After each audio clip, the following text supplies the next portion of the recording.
We start with Sefer Shmiras Haloshon. Okay, today's topic, Market Day. Market Day. It says a merchant who conducts all his business at the regional market was plenty time off during the long intervals when the market is closed. But can he vacation while the market is open? Certainly not. That is, if he intends to earn the decent livelihood so that he can provide for his family. So just to explain to us, in olden days, right, so there were like markets, like fairs, right, and they would come to that specific place maybe once, like few times a year. So that's many Jews made their living. They would like borrow money, right, to save some money and buy wholesale, whatever they buy, and then during the rest of the year they would sell it in retail or just resell and for a profit. And that was their business. Not everybody, but many people were doing so, and they were able to support from these few days that they work very hard. Like they would able to support like normal life for until the next market. Understand? So he's saying, okay, I understand you can take vacation any day, but when there is a market, can you take a vacation? Can you relax? Right? That's the days that you must work a lot, right? So continue. In the spiritual realm, in this world is a market, and every day is a market day. It is this world that one must acquire the merits which will earn him the light of the world to come. If one approaches the Torah and mitzvahs with laziness and allows his days to pass by with a little accomplishment, what will he bring with him when his days on the world are over? So, and Chofetz Chaim compares these days, this life in this world, as a market day. So, meaning what? So, our purpose in this world, as Ramchal saying, is this world is like a vestibule, right? Like a vestibule that you have to go through to go into the main hall.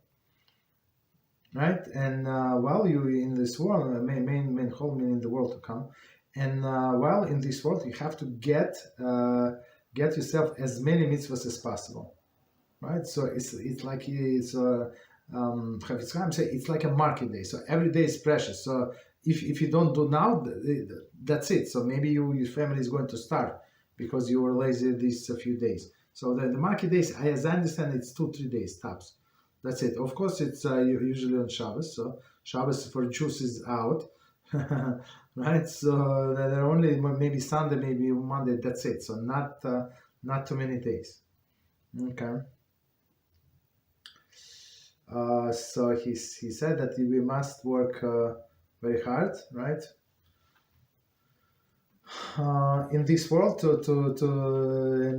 otherwise, what are you going to bring with you in the world to come? Shlomo exhorts us, whatever you are able to do with your might, do it. For there is neither doing on reckoning, for the knowledge nor wisdom in a grave where you are going. It says in Kehelas 9:10. Right, so whatever you can do physically, do it in this world. Otherwise, like after you die, there is no doing. So acquire mitzvahs while you're in this world. A Jew must serve Hashem with his full strength of spirit and accomplish whatever is within his power for the next world, in the place of the reward, where the opportunity to accomplishment is no more. Okay. So only whatever we make, as the sages call a provision, right, in this world, so you can take it with you in the world to come. As such, our sages comment to the verse, "You shall observe the commandment that I command you today to perform them." It's from Dvarim 7:11. Today, in this life, in a time to perform the commandments, while their primary reward is reserved for tomorrow. There is for the world to come. Avodah Zarah for basically everything that we do. There is no reward for the mitzvahs in this world, and now sages explain simply because this world is not enough to pay us for the smallest of the mitzvah. As we're going to learn today, one of the smallest of the mitzvah is washing our fingers after the meal before reciting Birchas Hamazon. You understand? So I mean, this world is not even capable to pay for the smallest mitzvah. Okay. How much there is to accomplish? One is not seeking to provide for himself for a few months, time, right, or even for a few years, but for eternity. Right. So we're getting ourselves provisions, the mitzvahs, right, for eternity. And they're going to pay over and over and over again, of course. Of course, guiding one's children along the path of the Torah is a part of providing for oneself the next world. And these two should be approached with a great dedication and care. So that's also a very, very important idea that it's when we talk about Rosh Hashanah, right? So it says on Rosh Hashanah 3 books are open. The 3 books are open, and books of the living and the dead. So our sages said, okay, the living, he did a lot of things this year, he must be judged. But that person, what was that for such a long time? So they're going to judge that person what he left after himself in this world. So if he left not good children, right? And it was his fault, right? Because he did not provide them a proper education. He decided that it's better to send them to college instead of going to yeshiva and stuff like that. And he sent them to that place, this place, that place. So that person, that parents, is going to be judged, right? Of course, negatively. And he's going to be punished, like even after he's dead. So to say that it's as our sages said, for many people, Gehinom is only temporary. Yeah, it's only temporary if you did not leave any residual income, right? In a sense of residual income of the sins, right? That children and grandchildren and other following your footsteps, right? So it's not so easy.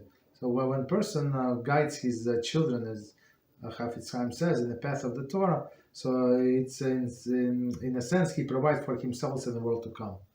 Meaning what? That everything that these children are going to do, and grandchildren are going to count for that parent that sacrificed his life, her life, to work extra job to pay for a children education, to keep the kosher home, Jewish home.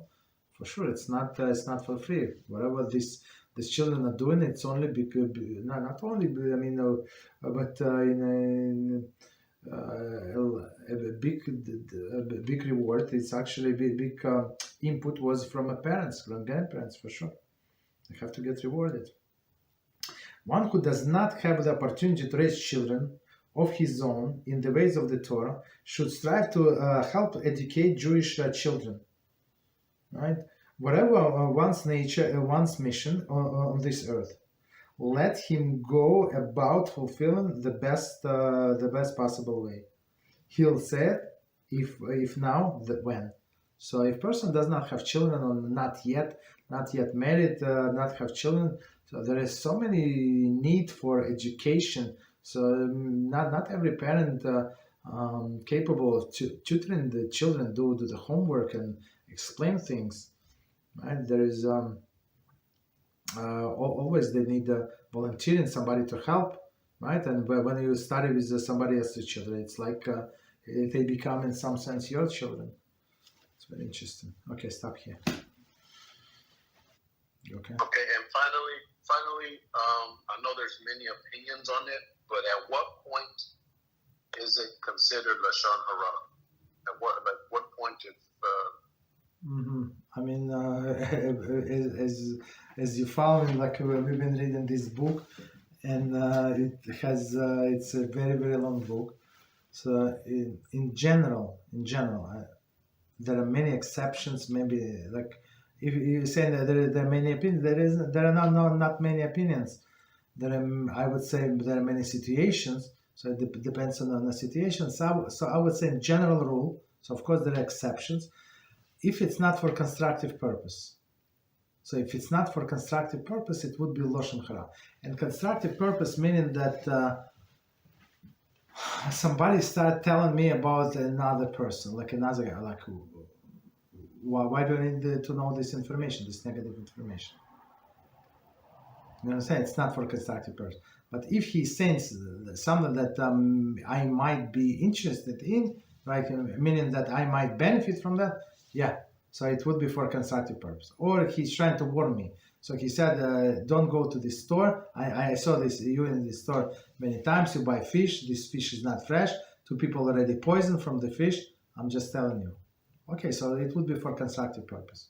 But if he's is going to tell me that, this in this country, there is they caught this butcher and he was selling like bad meat. So for me, it's not for constructive purpose.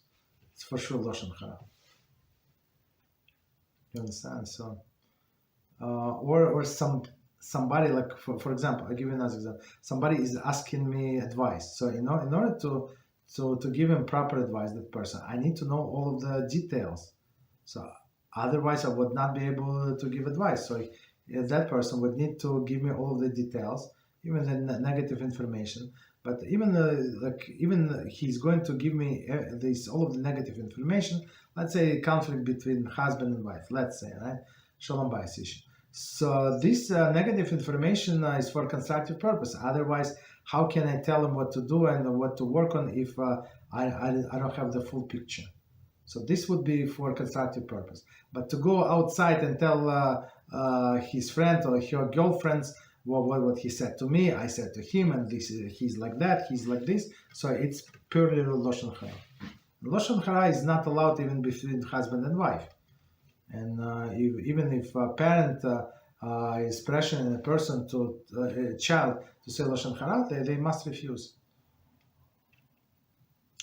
I mean, it's only general of the general, of course. But we'll only like few minutes before the class. That's all encompassing, of course. Okay. Any other questions?